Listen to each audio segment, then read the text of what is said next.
ya. Terima kasih semuanya.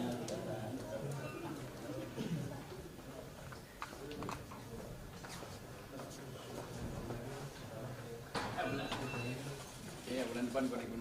Cek.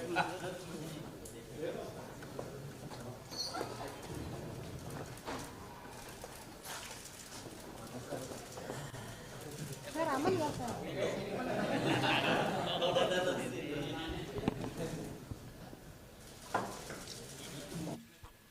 Ini dua-duanya ya pakai mepet ya, mepet. Iya, mepet. Ini. Tuh.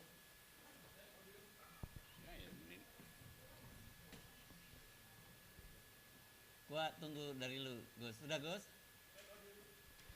Satu. Oke, ya. Mulai ya.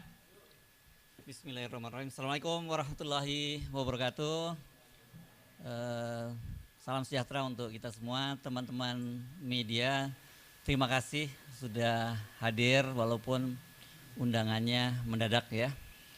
Tadi memang Bung Rocky merasa ingin perlu bertemu dengan teman-teman, daripada banyak sekali pertanyaan masuk satu persatu, daripada dijawab satu-satu, lebih baik kita ketemu langsung gitu ya Bung Rocky ya. Tapi Betul. kita ngomongin apa hari ini? Soal PT 0%. Oke. Jadi kita ngomongin hari ini soal PT 0% ya. Silakan Bung Rocky untuk menjelaskan soal PT 0% itu.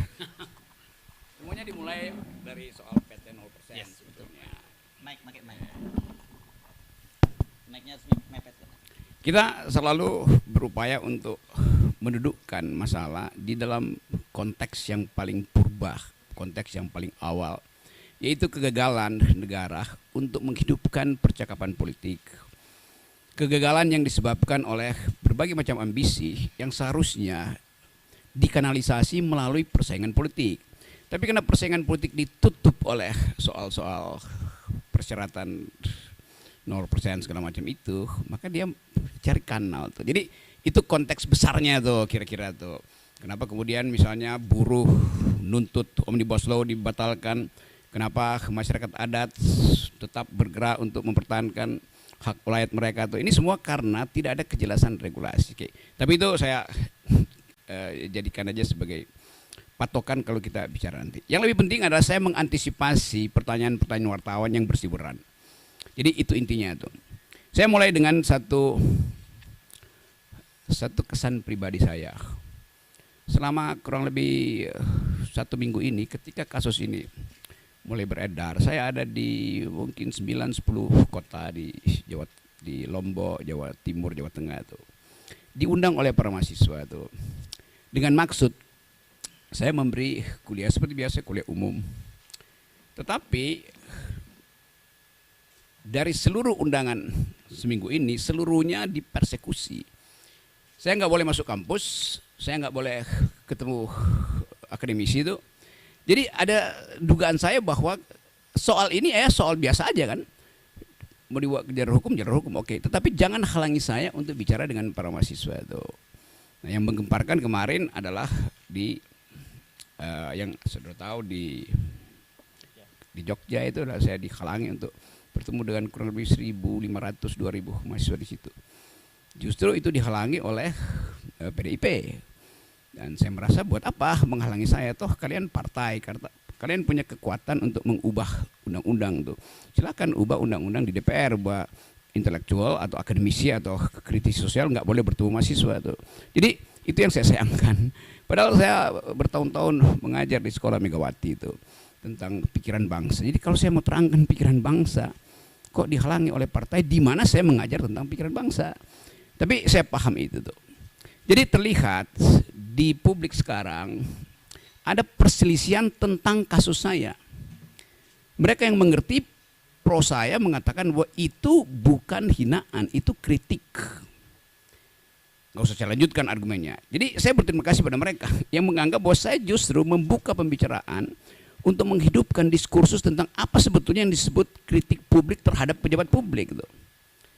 Nah, saya berterima kasih pada mereka. Mereka mendukung saya, banyak wawancara di media massa itu, dan bahkan sebagian memuji-muji saya bahwa saya memulai satu tradisi untuk memperlihatkan bahwa diskursus publik itu tidak boleh dihalangi oleh dendam pribadi. Memang itu dasarnya kan. Jadi sekali lagi itu poinnya. Tetapi saya mengerti bahwa kasus ini kemudian membuka perselisihan di publik antara yang pro dan kontra. Nah itu yang membuat kehebohan. Kehebohan itu bisa ditafsirkan sebagai keonaran secara hukum itu. Itu pentingnya kita pahami bahwa sesuatu yang disodorkan untuk dijadikan target keonaran itu bisa disponsor oleh siapapun. Kan itu maksudnya kan. Nah saya minta maaf terhadap keadaan hari ini yang menyebabkan perselisihan itu berlanjut tanpa arah itu. Tentu saya merasa kok ini kenapa nggak bisa diselesaikan secara hukum. Jadi sekali lagi saya menyesalkan bahwa persoalan hukum yang dari awal saya katakan ini adalah kritik saya terhadap Presiden Jokowi yang saya ucapkan dengan sangat tajam dan biasanya saya lakukan itu di mana-mana tuh. Saya tidak mengkritik atau menghina Jokowi sebagai individu, tidak. Karena nggak ada urusan saya dengan Pak Jokowi itu. Karena itu saya kira Pak Jokowi juga mengerti. Itu yang menyebabkan Pak Jokowi tidak mau melaporkan saya. Kan Pak Jokowi mengerti bahwa yang saya ucapkan itu adalah kritik terhadap kedudukan publik dia, jabatan publik dia tuh. Poinnya di situ dulu tuh. Jadi bab pertama saya mau terangkan bahwa di dalam demokrasi persaingan pikiran itu dilegalkan, bahkan dianjurkan supaya kita bisa menapis mana yang disembunyikan, mana yang sebetulnya genuine, mana yang sebetulnya palsu. Nah kita di sini belum sampai di situ. Jadi saya paham bahwa kemarahan sebagian pihak itu karena belum bisa membedakan mana kritik publik dan mana dendam pribadi. Saya tidak punya dendam apa-apa dengan Pak Jokowi itu. Bahkan saya sudah berkali-kali katakan bahwa anaknya Pak Jokowi berteman dengan saya, dia minta kritik, saya kasih kritik tuh. Pak Jokowi mantu, saya diundang bahkan undangan VIP, tapi saya nggak bisa datang tuh kan. Jadi nggak ada soal di situ tuh. Sekarang pertanyaannya kok kenapa jadi soal? Artinya ada yang ingin dia bermain di air keruh. Tapi saya mengerti tahun politik pasti ada sifat semacam itu tuh, mengambil keuntungan dari problem ini. Bagian kedua saya mau terangkan khusus terhadap mereka yang salah mengerti apa yang saya ucapkan di forum buruh itu. Saya hanya mengkritik dua hal pada waktu itu. Satu soal IKN, satu soal Omnibus Law. Tolong perhatikan ya. Saya terangkan bahwa saya pro gerakan buruh yang akan demo tanggal 10 karena sudah berbulan-bulan proposal buruh itu diabaikan pemerintah. Bahkan saya terangkan di situ bahwa Omnibus Law itu kemaksiatan politik. Karena menghina hak buruh untuk memperoleh, ya sebetulnya memperoleh pendapatan tuh. Jadi Omnibus Law itu menyingkirkan hak kesejahteraan buruh. Kalau ada dalil enggak itu bagus. Loh kenapa kalau bagus itu buruh udah berbulan-bulan melakukan demonstrasi itu. Dan kita tahu bahwa undang-undang itu dibolak-balik, udah ditolak Mahkamah Konstitusi, diputar lagi dengan asumsi bahwa itu bisa diperpukan, lalu barang yang sama dijadikan undang-undang kan. Kan itu yang saya sebut sebagai apa permainan semacam itu. Masa menipu tuh. Pemerintah menipu kebijakan. Jadi saya memang pro buruh. Lalu dianggap bahwa saya mengompori buruh untuk 10 Agustus. Bukan, buruh itu memang sudah berencana secara periodik untuk demonstrasi. Bukan saya yang komporin. Saya tahu bahwa buruh merencanakan itu dari awal. Dan udah dari 2 tahun lalu tuh gerakan buruh kan terus menerus tuh. Jadi apa yang salah di situ tuh? Lalu dianggap saya mendorong makar segala macam tuh. Oke, itu kasus belli pertama itu, kasus yang menyebabkan terjadinya keriuhan itu. Saya membela buruh di pidato itu. Seandainya saya nggak pidato di situ, mungkin nggak ada soal.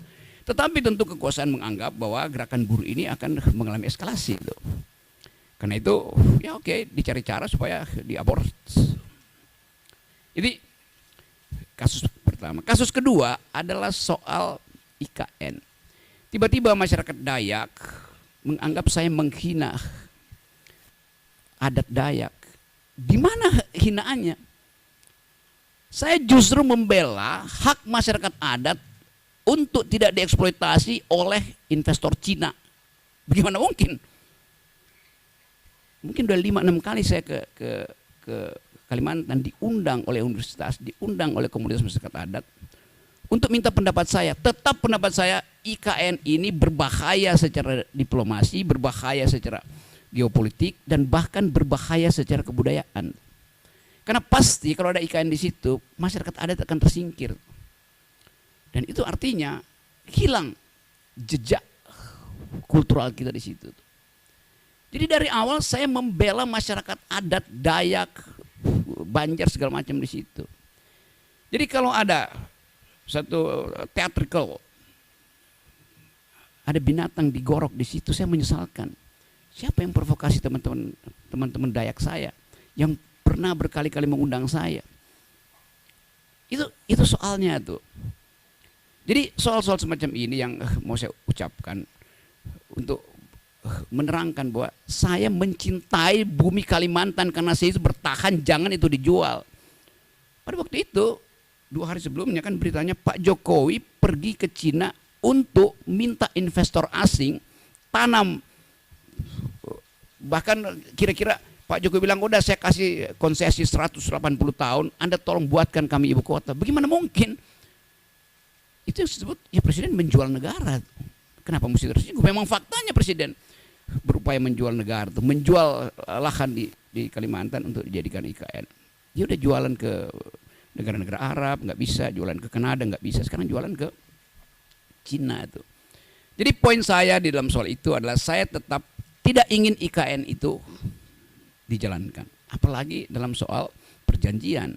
Buat tadinya IKN itu adalah bisnis to bisnis, ya oke, itu nggak ada pajak saya di situ tuh. Lama-lama menggerogoti APBN. Pada saat yang sama APBN itu mesti dipakai untuk membackup anak-anak Kalimantan. Harusnya pendidikannya mereka lebih tinggi, stunting tidak terjadi di situ. Kan saya lakukan pembelaan pada masyarakat adat di situ. Oke, demikian juga di tempat lain, di mungkin NTT, NTB itu di Papua ada orang yang tiba-tiba merasa bahwa tersinggung. Iya, saya minta maaf karena saya menyebabkan kalian berselisih. Nanti diterangkan apakah perselisihan itu saya yang picu. Bukankah ada forum untuk menyelesaikan perselisihan? Kenapa mesti pakai kekerasan misalnya? Tapi saya nangkap itu bahwa kemarahan itu memang harus diucapkan pertama kali itu. Dan itu yang membuat saya tetap akan mengatakan bahwa saya akan terus mengambil risiko untuk jadi pendidik demokrasi itu dengan segala macam akibat. Itu soalnya. Yang lain, saya tahu di kepala saudara ingin tanya soal Pak Muldoko itu. Saya jawab aja. Ini pertanyaannya saya bikin sendiri ya.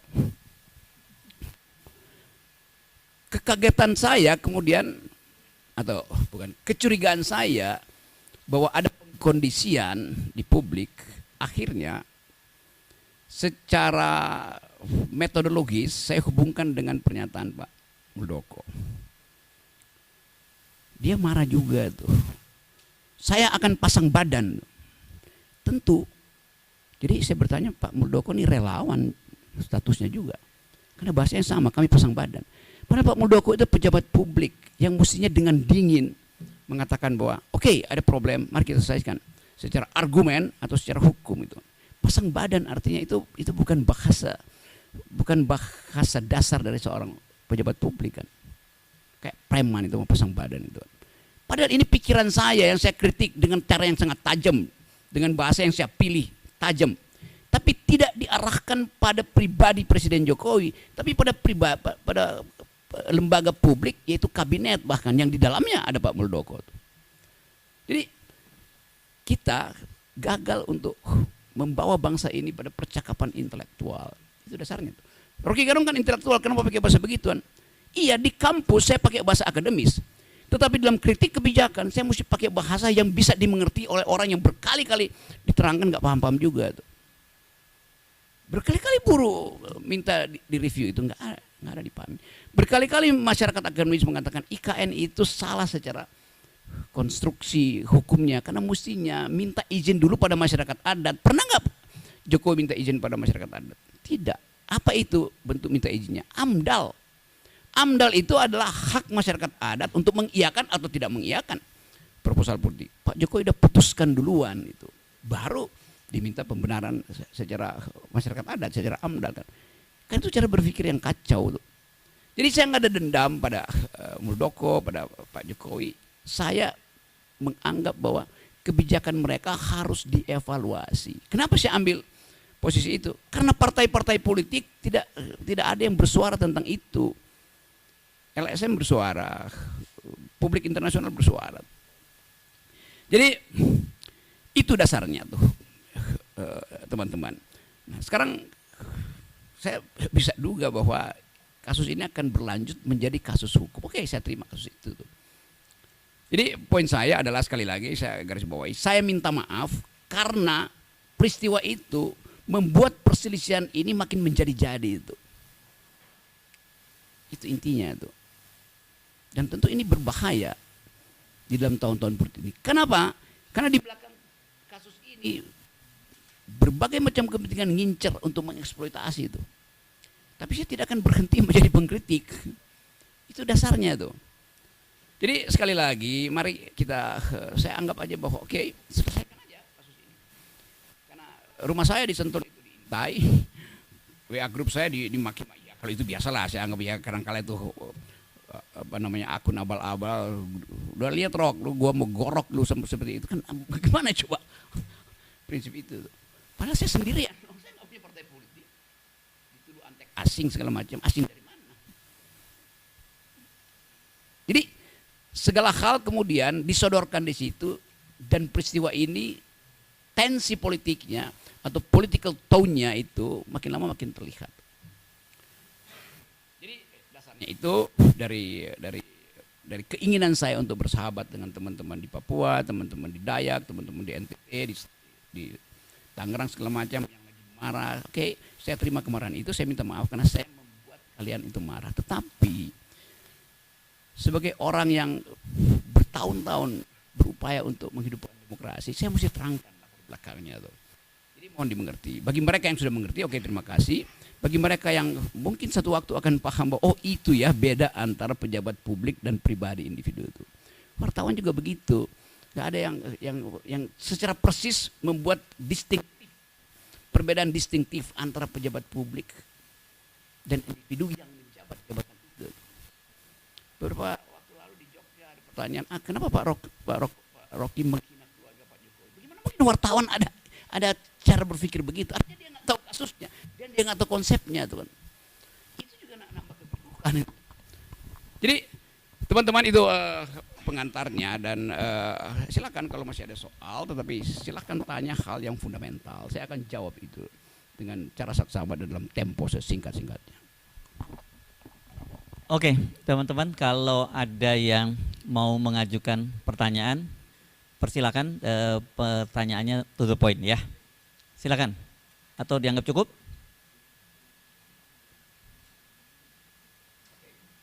Oke, kalau ada. Oke, baru datang ya. Oke, silakan. Nggak apa-apa. Yuk. Oke, ini ya. Silakan disebutkan namanya, Mbak ya. Ya, halo, selamat sore. Mohon maaf Bang Rocky, saya terlambat. Tadi dari liputan yang lain. Oh ya, oke. My bad. Saya Santi dari IDN Times. Saya rutin mengikuti pemaparan Bang Rocky yang hampir setiap hari dipaparkan, 2 kali setiap hari.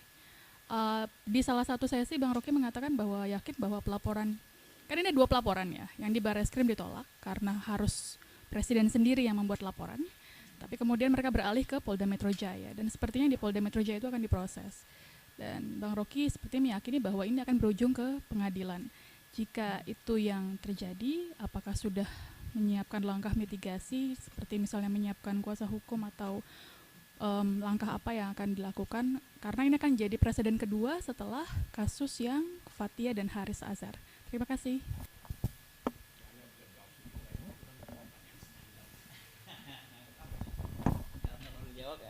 Iya kan, apakah dia mulai dengan saya yakin, iya, Anda sendiri udah anggap saya yakin tuh akan masuk proses pengadilan. Berarti Anda berasumsi keyakinan itu mesti dibarengi dengan langkah hukum saya, kan sama itu. Jadi di dalam pertanyaanmu Anda udah jawab sendiri itu. Coba kasih pertanyaan yang lebih rumit lah. Jangan yang Oke, silakan. Tapi jangan kemudian gara-gara itu nggak berani nanya. Ayo silakan. Silakan. Santi jangan langsung cemberut, ya? Oh, enggak. Iya. Oke, silakan. Siapa namanya? Tahu headline-nya. Menyiapkan pengacara. Oke, silakan. Anda.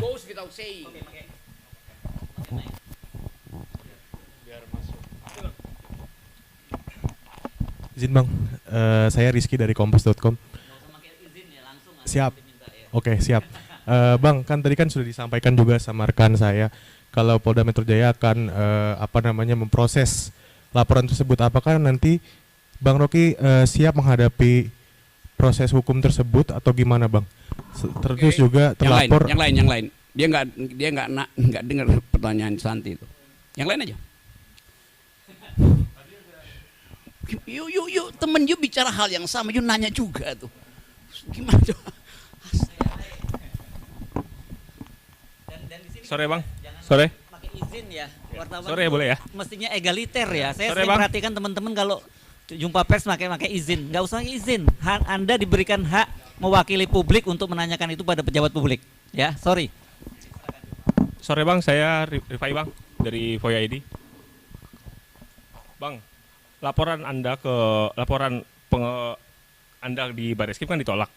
Tapi kemarin Andi Gani, Kalimat itu laporan Anda di Bareskrim, siapa yang melaporkan Bareskrim? enggak, laporan terhadap Anda di Bareskrim Ya, itu ditolak. Pakai bahasa yang benar itu. Laporan terhadap Anda di Bareskrim itu ditolak oleh kepolisian, dan kemarin Andi Gani mengunjungi Bareskrim untuk mencari celah untuk menjerat Abang di pasal terkait IKN, penghinaan terhadap IKN. Menurut Abang apa sih, kan Abang sendiri mengucapkan tadi mendukung penolakan undang-undang Omnibus Law ya. Sedangkan Andi Gani sendiri dari tokoh buruh juga, Bang. Gimana Bang menurut Abang? Ya, apa dalil Andi Gani, Dia apa yang saya bantu? Andi Gani itu mencoba menjerat Abang lewat Ya oke, tunggu aja kalau cobaannya berhasil tuh, baru saya bisa jawab. Kan dia juga merasa dia masih mencoba apa coba? Coba kasih substansinya tuh. Dia mencoba. Bagaimana saya tanggapi seseorang yang lagi mencoba-coba itu? ya, Kalau mencari celah hukum Ya. terhadap omongan Abang. Udah ada dia sebutin celah hukumnya. Belum sih, Bang. Ya buat apa saya jawab dong? Ayo, silakan yang lain. Saya buka kesempatan nggak usah pakai izin, langsung aja tanya. Silakan. Sebutkan namanya. Saya Leo dari TV One, mau bertanya terkait dengan tadi kan dari PDI sendiri ada melarang, apakah itu salah satu melarang Pak Andi Gerung untuk dengan mahasiswa seperti itu, karena kan Pak Andi Gerung yang di Jogja, betul. Nah, apakah itu merupakan salah satu upaya dari PDI untuk menyentil atau menyinggung terkait dengan sindiran kepada presiden, dan kemudian ini ada opsi gugatan hukum. Nah, ini bagaimana tanggapannya? Kenapa juga nggak tanya pada PDIP gitu? Menurut Rocky PDIP kan itu PDIP yang punya pengetahuan tuh. Kenapa dia larang kan? Kan justru itu yang saya tanya. Kenapa PDIP melarang saya untuk memberi ceramah? Saya bertanya itu supaya saudara tanyakan pada PDIP. Masa saya tanya ke saya kan? Coba dong itu ini nih.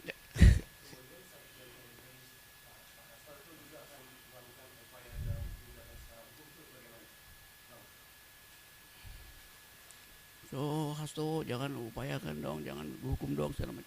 Kan dia berupaya pakai jalur itu. Coba betulin kalimatnya. Menurut Abang bagaimana? Bagaimana saya jawab itu?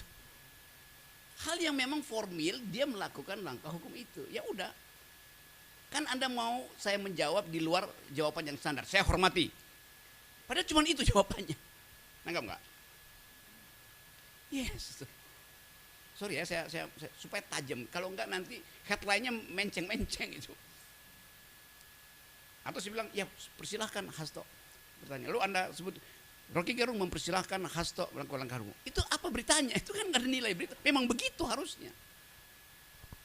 Kan pertanyaan jurnalistik itu harus menimbulkan pertanyaan baru supaya berkembang pertanyaan. Kalau sudah ditutup di situ ya, ini sore saya kasih kuliah tentang jurnalis logical scrutinizing. Coba tanya yang lain. Itu kan mudah Karena itu saya tadi bilang di awal, saya mengantisipasi semua pertanyaan teman-teman. Nah, karena itu saya terangkan aja tuh. Kan yang jadi isu selalu itu hinaan atau kritikan itu. Banyak orang menganggap itu kritikan. Oh, terima kasih kalau mereka anggap begitu tuh. Ada yang bilang itu hinaan. Oke, Anda berhak untuk bilang itu. Tetapi ucapkan aja itu di dalam bentuk yang sama kan. Bukan dengan pamerkan kekerasan. Itu enggak benar itu. Karena saya tidak memamerkan kekerasan.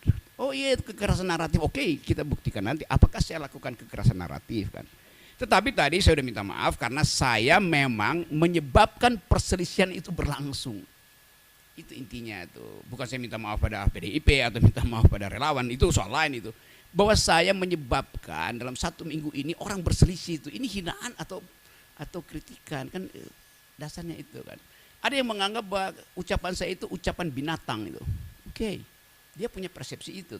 Ada yang bilang ucapan saya itu seperti dapat Swiss chocolate. Dapat coklat dari Swiss itu. Ya udah biasa aja. Nah, supaya itu ditertibkan, biarkan proses hukum ini. Pak Hasto datang ke melakukan langkah hukum, oke. Kalau udah ada langkah hukum buat apa demo kan, itu intinya. Tetapi ya silakan juga kalau demo, asal jangan pakai kekerasan. Dan tadi saya ucapkan apa poin Pak Muldoko, kalau Pak Muldoko ucapkan itu pasang badan, itu pengertian provokatifkah atau memang itu sekedar ulah humoris dari Pak Muldoko? Saya pakai kata ulah humoris ya. Nanti Anda bahas lagi itu kok ulah tapi humoris itu. Ya kan ulah itu kan, tapi dengan bentuk humor mungkin ya saya pasang badan tuh. Karena kata pasang badan pun itu kata yang udah biasa di kalangan anak. Gue pasang badan buat lu ya. Jadi soal semacam itu, nah bagian ini nanti kita bicara di dalam persidangan atau pertarungan akademis kalau ini masuk ke ranah hukum. Jadi saya ucapkan sekali terima kasih. Oke. Selamat sore Bang Rocky. Saya Ahmad Riyad dari Tempo.co. Saya ingin bertanya, kalau misal tadi dari penjelasan Bung Rocky, artinya dari kasus ini memunculkan pro kontra di masyarakat. Ada yang mendukung, ada yang tidak. Nah, mungkin saya ingin tanyakan adalah dari Bung Rocky sendiri, antara perbedaannya antara kritik terhadap pejabat publik dengan penghinaan terhadap pejabat publik, itu menurut Bung Rocky seperti apa? Ini yang namanya kritik, ini yang namanya penghinaan.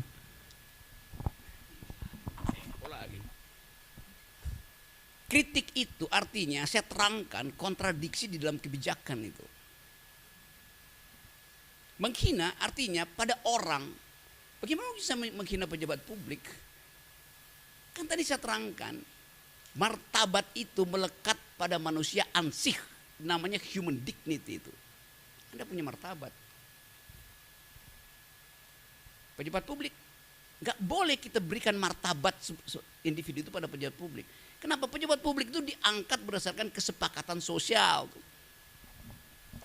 Itu sama dengan hal yang berlangsung hari-hari. Pak Jokowi adalah bapak kita itu. Karena itu dia nggak boleh dihujat, dikritik, apalagi dihina. Itu menyamakan kedudukan publik, tubuh publik presiden dengan tubuh privatnya. Itu ada dalam sistem kerajaan. Kayak itu yang saya maksud, wartawan mesti bisa bedakan dong. Soal semacam itu. Bapakmu dan bapakku, bapak kita, dia bikin kesalahan, tetap kita maafkan. Seumur hidup dia tidak bisa ganti sebagai bapak. Presiden itu dipilih hanya 5 tahun. Kayak itu dasarnya. Jadi sekali lagi, martabat itu melekat pada manusia, bukan pada jabatan. Itu fundamental di dalam organisasi pikiran yang sehat tentang demokrasi.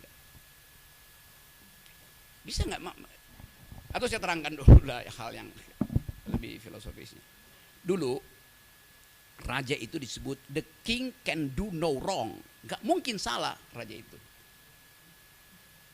Tubuh publiknya menyatu dengan tubuh privatnya itu. Karena itu ada nama si raja itu. Tapi sekarang kan kita pilih republik, ini kan bukan sistem kerajaan itu. Sehingga tubuh publikannya beda dengan tubuh privatannya itu kan. Jadi itu intinya. Jadi saya dapat kesan bahwa memang kita belum utuh mengerti soal-soal itu karena kita masih panjang berdemokrasi. Itu satu waktu mungkin bisa diterima. Itu juga terjadi pada cara wartawan memberitakan itu. Mestinya dari awal dia scrutinize saja kan. Oh ini adalah tubuh publik, ini adalah tubuh privat tuh. Hinaan hanya boleh tiba di tubuh privat, bukan di tubuh publik. Di tubuh publik apapun yang ucapkan namanya kritik. Bisa bedain nggak tuh? Sekasar-kasarnya Anda itu bukan pada orang, itu pada jabatan itu, pada kedudukan publiknya. Ukurannya cuma satu, Anda boleh maki segala macam pejabat publik, kecuali ujung hidungnya Anda sentuh, maka Anda sentuh tubuh privatnya. Otonomi tubuhnya terganggu tuh. Hanya itu. Anda sentuh dengan ucapan dengan jarak 0,1 mm itu nggak ada soal. Tetapi itu masih jauh dari pengertian kita tuh. Hal yang masih berlaku. Mungkin 5-10 tahun lagi baru kita paham bahwa oke, itu dia pejabat publik, dan pejabat publik juga mengerti bahwa dia jadi pejabat publik maka dia mesti siap sedia untuk dikritik bahkan dicaci maki. Kenapa? Karena kita gaji dia, itu soalnya kan. Sama seperti selebritis marah-marah kalau dikritik. Loh Anda dapat keuntungan dari kedudukan Anda sebagai public figure. Oleh karena itu, di balik keagungan Anda juga akan dicaci. Itu konsekuensi jadi selebritis. Melapor kemana? Nggak bisa selebritis melapor. Udah itu dalilnya tuh. Kalau nggak mau tampil ke publik, ya udah jangan jadi selebritis kan.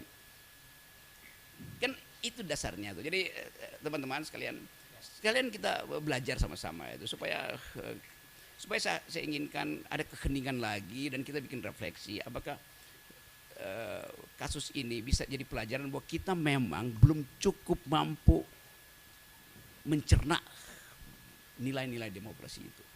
Dan dulu salah satu filsuf yang pemikir demokrasi, Jean-Jacques Rousseau, satu waktu dia ditanya sama wartawan tuh, apa penyebab Roma itu yang demokratis hancur itu? Kata Jean-Jacques Rousseau, kebebasan itu atau demokrasi itu seperti buah. Dia bagus buat pencernaan, tapi hanya lambung yang sehat yang mampu mencernanya. Nah lambung kita itu nggak sehat semua, sehingga gagal cerna marah gitu kan. Itu dasarnya kan. Padahal salah sendiri kenapa lambungnya nggak sehat. Oke, tadi ya Mbak ini. Tadi mic-nya di mana? Nah, tolong bantu ya. Bang Rocky izin saya dari Kompas. Ya. Maaf. Kebiasaan. Maaf. Saya dari kompas.com. Saya tertarik sama pernyataan Bang Rocky yang bilang harusnya Muldoko jangan bilang pasang badan karena kayak preman gitu. Kalau menurut Bang Rocky harusnya Muldoko merespon seperti apa sih yang sebagai dengan status beliau sebagai pejabat gitu. Ya. Ya respon aja seperti Pak Mahfud MD yang penuh diplomasi kan gampang kan. Oh tidak akan ada laporan, iya tapi ini kan ada delik lain yang bisa dipasangkan di situ kan udahlah. Saya tahu cara berpikir Pak Mahfud itu. Tapi Pak Muldoko kan dia KSP itu. Yang orang akan nilai kenapa bahasa tubuhnya itu seperti imperatif gitu, menekan itu dan itu intinya tuh. Jadi satu waktu juga orang akan pertanyakan tuh, itu Pak Muldoko kan, oh itu sikap saya tuh karena saya ada prajurit tuh. Nggak bisa begitu. Karena dia bukan lagi ada di dalam lingkungan militer, dia ada dalam lingkungan sipil KSP. Saya sebagai prajurit saya bisa dor itu. Ya nggak bisa begitu. Itu udah selesai tuh periode itu tuh kan. Jadi kita tegur juga, teman-teman juga harus berani tegur Pak Muldoko tuh. Saya mau menegur secara publik dan saya kira Pak Muldoko harus jawab itu tuh. Karena orang takut, berarti nggak boleh pejabat militer masuk ke wilayah publik karena mentalnya akan sama tuh. Justru kita ingin ada yang disebut civilian value tuh. Jadi bukan the supremacy of the civilian, tapi the supremacy of civilian value. Yang supreme itu bukan orang-orang sipil, tapi nilai sipilnya yang harus supreme. Bahasa tubuh mantan militer harus tiba di situ. Lihat Pak Prabowo, bahasa tubuhnya udah bahasa sipil betul, bercanda segala macam. AHY juga mulai mampu untuk mengucapkan itu. Pak Gatot Nurmantio baru jadi pejabat berhenti itu bahasanya udah betul-betul tubuhnya bahkan tubuh sipil tuh. Karena sering bergaul dengan saya sebagai orang sipil. Tadi Bapak izin Enggak, jangan pakai ini. ya. Bang Rocky kan tadi bilang kalau misalkan Pak Muldoko bilang pasang badan sama aja kayak relawan gitu. Berarti apa maksudnya Bang Rocky itu kalau misalkan Pak Muldoko seperti itu tidak seperti KSP tapi malah jadi kayak soal relawan gitu dengan dia merespon seperti itu. Benar kan ya? Benar. Relawan itu berhak pasang badan karena rasa cintanya pada Presiden Jokowi kan. Kan kita nggak bisa bedain mental relawan itu mental yang mencintai karena menginginkan Jokowi jangan diganggu, atau memang ya udah secara personal karena bergaul dengan presiden maka dia going native. Going native salah pula tadi terimain. Going native artinya larut di dalam kesukaan secara personal. Nah itu saya hargai. Walaupun orang menganggap ya kan dia udah relawan, kenapa masih, ya kita tahu relawan pasti pasang badan karena kecintaan personalnya kan. Kan Pak Muldoko kan pejabat publik itu, masa sama pasang badan juga. Jadi istilah itu juga istilah yang ya kalau saya bilang tidak tepat, memang tidak tepat. Saya tahu ini akan you bikin sebagai berita gitu kan. Oke. Masih ada tanya saya, tapi gini ya, sekalian saya sharing ya. Kenapa sejak tadi saya ngomong jangan pakai izin deh, gitu ya. Saya sering mengamati nih teman-teman. Saya ini wartawan ya, teman-teman. Mungkin kebetulan lebih lama aja dari Anda sebagai wartawan, dan saya tahu wartawan itu harusnya egaliter ya. Karena Anda itu hadir mewakili kepentingan publik. Jadi saya perhatiin kalau dalam jumpa pers banyak izin Pak. Loh, ini Anda udah jadi apa ya, itu subordinat dari narasumber. Nggak boleh wartawan itu subordinat dari narasumber. Mohon maaf, ini share saja ya. Saya bukan mau menggurui teman-teman karena saya cuma menang tua saja. Mungkin teman-teman lebih hebat dari saya gitu, tapi saya terganggu dengan sikap-sikap teman-teman yang setiap kali mengajukan pertanyaan mengajukan izin. Anda diberi oleh undang-undang Anda diberi kewenangan untuk mewakili kepentingan publik, bertanya kepada pejabat publik, dan posisi Anda itu egaliter. Gitu ya. Makanya nggak ada beliau di dalam tulisan, kan nggak ada yang nulis beliau gitu ya. Kan karena memang posisinya Anda itu egaliter. Silakan kepada, apalagi masa Bung Reki aja pakai izin gitu ya. Silakan lanjutkan, jangan pakai izin ya. Gak apa-apa, lanjutin aja.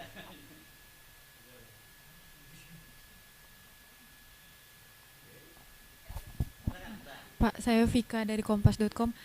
Mau tanya Pak, itu Pak, ini kan Bapak juga dilaporkan ya Pak. Lalu langkah apa yang akan Bapak lakukan? Apakah melaporkan balik atau bagaimana?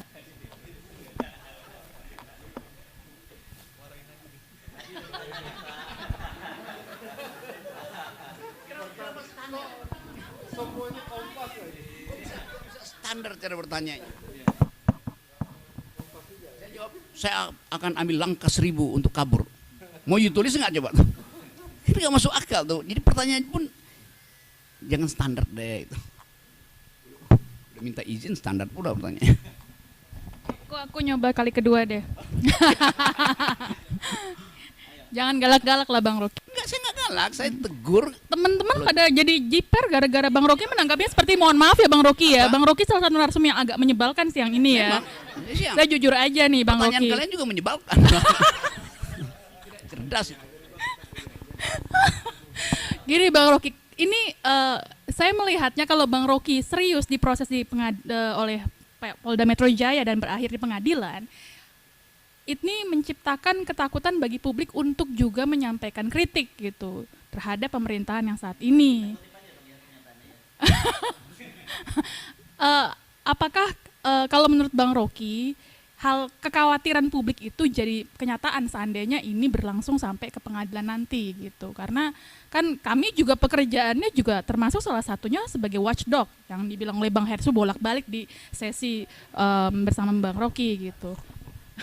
Iya itu yang gini nih, kan kita bisa antisipasi undang-undang apa yang mau dipakai tentang kegaduhan itu. Aku tambahin satu lagi ya Bang Rocky. Yes. Kemarin saya doorstop di depan Pak Mahfud bilang kalau seandainya betul yang di Barreskrim ditolak karena harus ada pengaduan langsung dari Pak Presiden. Tapi kata Pak Mahfud, kalau ini terus-menerus menjadi polemik publik, tidak tertutup kemungkinan bisa diproses. Gitu. Artinya kan ada celah untuk memproses hukum itu. Saya tidak menanyakan detail mengenakan pasal apa gitu. Sekarang Anda tanya nggak, kegaduhan yang dimaksud Undang-Undang 46 itu setara nggak dengan polemik publik? Tanya dong pada Mahfud. Apa itu yang disebut social origins, asal usul dari pasal 14-15 Undang-Undang 46? Tanya pada dia. Kalau tidak menimbulkan polemik itu dasarnya adalah perselisihan. Yang dimaksud oleh undang-undang itu kegaduhan itu keinginan pemerintah Belanda untuk mengendalikan polemik publik. Kan itu intinya tuh. Jadi anakronis keterangan Pak Mahfud. Bilang Pak Mahfud kok anakronis ya? Itu pentingnya wartawan scrutinizing apa yang dia ucapkan itu. Masa polemik dia kegaduhan? Anda setiap hari Anda bikin headline polemis kok isinya tuh. Jadi itu tuh. Jadi lihat original intent dari pasal tentang penghinaan itu, tentang kegaduhan itu, atau apa istilahnya itu, selain kegaduhan disebut apa, keonaran itu, pada undang-undang tahun 46 itu, intensinya apa pada waktu itu?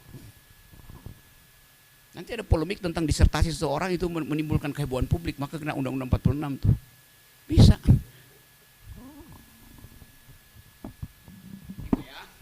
Oke. Fair kan?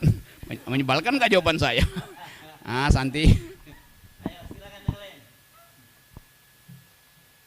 Oke, kalau dia cukup, ya silakan. Ini kenapa masih izin juga nih? Aduh, susah amat ya. Maaf, tapi kalau menurut saya, Bapak tidak berhak untuk mengatur kesopanan kami dan bertanya. Kalau soal egaliter, menurut saya kebebasan bertanya itu sudah cukup untuk wartawan. Tapi kalau untuk manner, menurut saya Bapak tidak perlu mengatur kami. Izin ya Pak? Tidak, saya tidak izinkan. Iya, oke. Oke. Hanya karena persoalan izin, saya tidak diizinkan bertanya Pak. Izin, saya bilang tidak diizinkan. Oke. Itu malah lebih tidak egaliter Pak, mohon maaf. Artinya Anda tidak perlu izin kalau gitu. Bilang aja saya mau bicara itu. Kenapa Anda minta izin? Teman-teman yang izin tadi tetap diizinkan bertanya Pak. Tidak, saya tidak izinkan. Saya koreksi dulu tuh. Baik. Enggak, terima kasih Pak, terima kasih.